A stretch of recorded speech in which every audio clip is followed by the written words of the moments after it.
How to negotiate a real estate sale. Now guys, whether you're a beginner or you just want to get better at negotiating real estate deals, by the end of this video, you're going to understand that all deals, every single deal, begins with a motivated seller.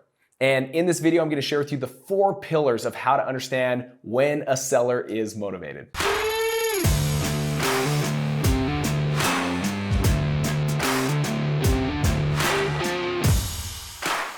Now guys, we've all heard this phrase, right? God gave us 2 ears and gave us 1 mouth. What does that phrase mean?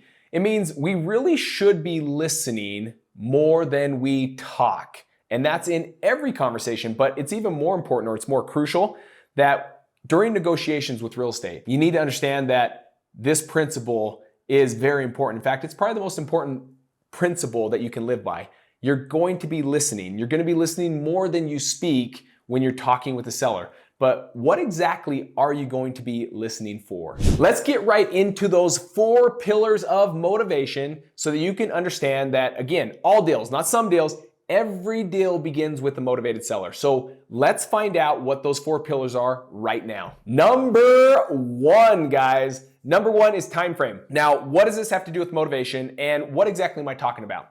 Time frame can start to explain what's going on in their life. For example, someone that has 6 months to move, not much motivation, right? Because they have time, they have plenty of time. And because they have time, that also opens up how many options they have. For example, if someone has 6 months, they can really, in all reality, put it on with a real estate agent, list it on what's called the MLS, and have a retail buyer pay highest and best price for it. They've got the time to wait it out. And in most cases in 6 months, most homes will move unless it's priced wrong, right? Because we're in that market where you can sell homes. But what about an individual that needs to sell in the next 7 days, 14 days, 20 days? What happens is, because they need to sell super quick, that also limits how many options they have. Now, if you were to list a home with a real estate agent and you want to put it on the MLS and you're looking for a retail buyer, you're going to need a minimum of about 45 days minimum. That's if everything goes smooth. The moment it lists on the market, the next day someone puts under contract, because it usually takes about 30 days of due diligence between inspection and getting approved by a loan to be able to make this happen so that they can close hopefully at 35 days, 45 days, okay? And that's a smooth one. So when they tell you they've got to move in 10 days, 15 days, 20 days, what they've also done is eliminated being able to list this with a real estate agent. So in your defense, or now for you, this is already a sign of motivation. You're like, ooh, that level of motivation just went up, because as they lose options, they also are narrowing down to you, an investor. And that's where you can come in and start to work with the seller, because you hear that motivation and it's the beginning of a great deal. The second pillar, guys, is condition. Now, guys, understanding right when I say that, you understand what it is with condition. Condition of the home, right? What kind of conditions the home in? Maybe there's deferred maintenance. Maybe you're talking to them, you say, okay, I notice, I'm looking at the county assessors, this home was built in the 1950s, right? You're doing all your research, you're looking at it, and a simple question to find out condition is, cool, any updates been done to the home since you've owned it? Or any updates since the home's been built? If they say no, guys, here's the thing.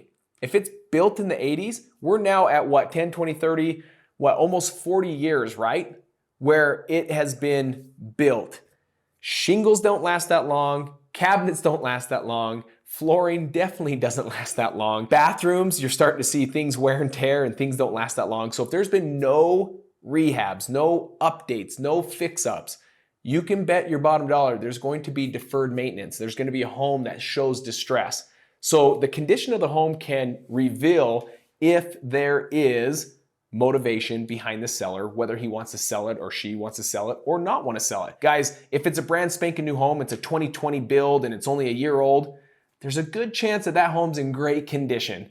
And because of that, they're not that motivated to sell. They know they can sell it to a retail buyer. You're looking for those that are distressed. So I always like to have my criteria of years of home, where homes are 30 years of age and older, because that's where you can start to understand by just asking simple questions. And you'll start to understand that condition plays a huge play. For example, guys, it's not out of the normal where you go out an appointment and you realize, oh my gosh, there's meth in this house, or there's mold in this house, or there's missing flooring, or they're missing shingles, or there's broken windows, or boarded up windows, or missing garage doors, or they're hanging sideways. You start to see this and you realize if they can't even take care of some of these issues, these problems in their home, there's probably a good chance that there's more than that going on. It could be that they also can't afford their mortgage. It could be that they can't afford their bills that they have each and every month. So deferred maintenance or condition of the home is a great sign of motivation. Guys, before I share the other pillars of motivation at this time, I'd love for you to hit that subscribe button if you haven't.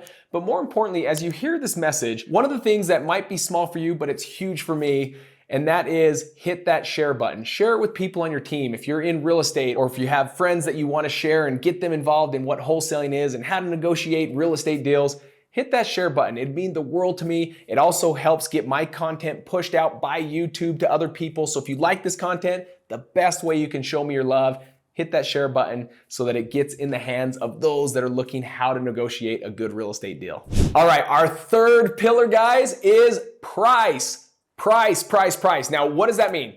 Someone tells you a price and you're instantly, you hear it and you're like, wow, that sounds like a deal. That sounds like a discount. So instantly you can know there's motivation there. I'm gonna go on that appointment. I'm gonna go talk to that seller. But here's where I hesitate. I hesitate so many times to tell people that price is a sign of motivation because 99 times out of 100, it actually isn't. It's what I call a deceiver, meaning it's gonna deceive you.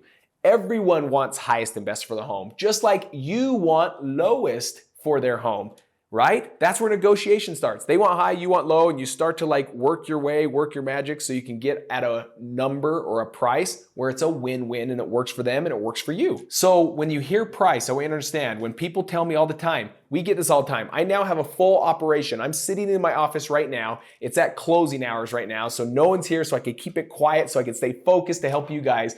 But when my team's here, every phone call that comes in, like I said, guys, if 100 phone calls come in and it's a motivated seller, 99 out of 100 are gonna say a price that's way high.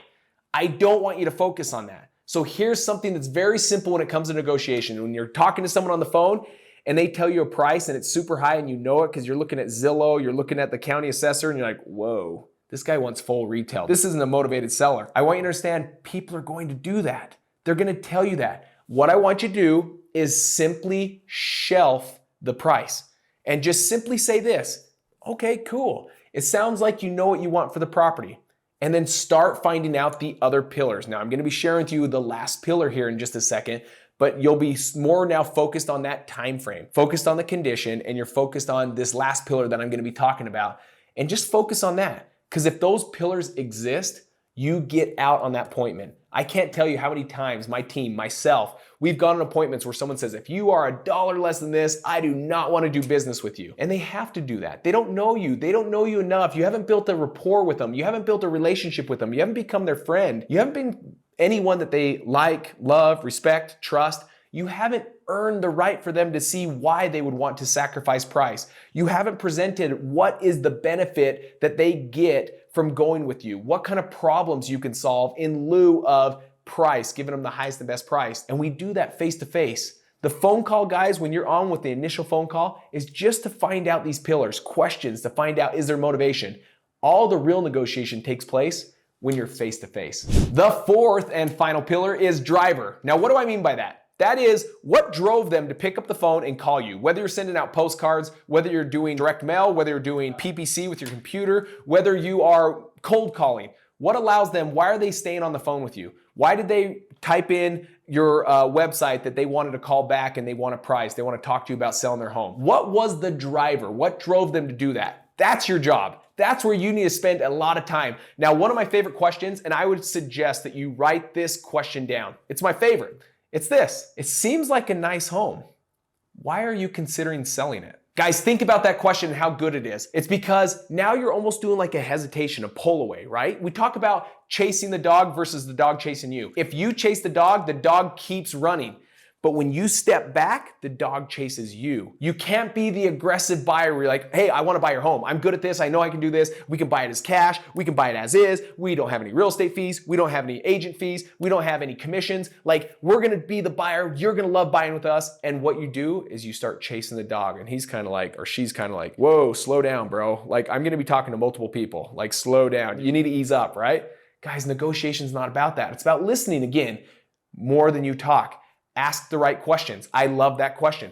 This seems like a nice property. There's your pullback. Why are you considering selling it? And they're going to be like, well, we're going to be moving to a smaller home. And face value, you might be thinking, okay, is that very much motivated? Nah, maybe not. And so you got to ask and just mirror them. This comes from a book. In fact, I'm going to hold it up for you guys. It happens to be on my desk right now. This comes from a book called Never Split the Difference by Chris Voss. This book is all about negotiation. And he talks about mirroring people. This is a great time to mirror. It's when they say, we want to move into a smaller house. Move into a smaller house and just sit there. Sit there quiet. And if they say yes, or if they say no, that's where you have to now ask a better question so that they actually take longer time and actually expand on what they're talking about. So for those that you're gonna call and you're gonna have people do this, they're gonna be the ones that are literally yes, no people. They're just short answer individuals. Because of that, what you have to do is recognize that you need them to talk. And to do that, you can turn any question from a yes to no to where they have to talk about it. So if you find out by just mirroring people, because that's the one downside of mirroring people, right, that you learned from that book, is when you just say, so downsizing. Sometimes they'll tell you, yeah, we're downsizing because me and my wife, we just don't need the space. All of our kids moved out. All your kids moved out. And you're just mirroring the last few words of each sentence, right? That's all you have to do.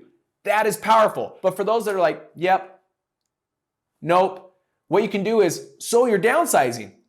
Tell me a little bit more about that. And now it allows them to expand on and keep going. Guys, real story, this is what happened. And I had an individual that told us that they're selling. And I said, well, it seems like a beautiful house. Why are you selling? This individual ended up saying, well, because we want our kid to go to another school district. I said, okay, so you want your kid to go to another school district. Tell me a little bit more about that. And this is where he said, oh yeah, we're gonna be going up there and and even my wife's family's up there. And I'm like, oh, your wife's family up there. Tell me a little bit more about that. Well, yeah, we wanna move close to them too. We really like hanging out with them and stuff like that. Now guys, this is a power pro tip that I'm gonna share with you right now. Guys, the pro tip is this. Pro tip number one is assume the best. They'll tell you the rest. What do I mean by that? Have you ever had a friend where you ask them, you're like, how much do you make? They're gonna be like, bag that. I'm not gonna tell you how much you make. That's none of your business, right? But what if I could ask it in a different way and get the answer I'm looking for? Man, assume the best, they'll tell you the rest. Man, you look super good. You're always dressed to the nines, like you're always dressed well. You got a sweet car. Golly, you gotta make at least 500 grand a year. Cody, you're too nice. You think I make 500 grand. I wish I did. I make like 250,000. Oh man, that's great. Good for you, right? You just ask it a different way. So what I did was that assume the best, they'll tell you the rest. Oh, you're probably moving up north and they're talking about, hey, living with my family, right? If I just say, why are you living with your family? Because that was the scenario. We're gonna go up north and we love our family. We're actually gonna be moving in with my family. Now I'm not gonna say like, how much money do you make, right? I'm not gonna say, so you're moving in with your family. Or why are you moving in with your family? They're gonna be like, none of your business, dude. But what if I could assume the best?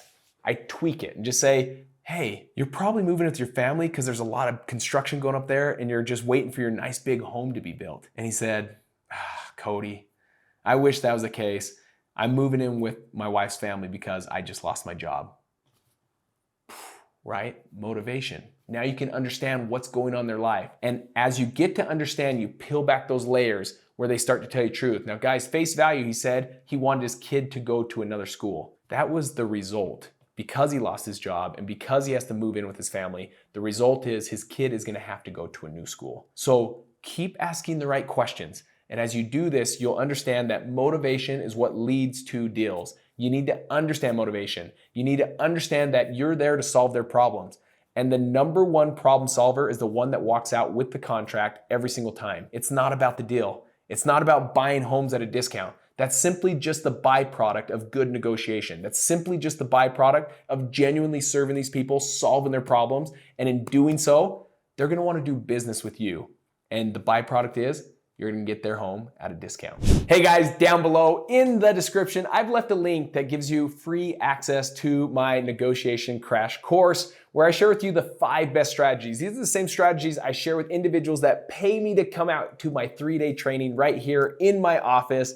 And I'm gonna give that to you today for free. All you gotta do is go down in that description box, hit on that link, reserve your spot, and I'll see each one of you guys in the training. Take care.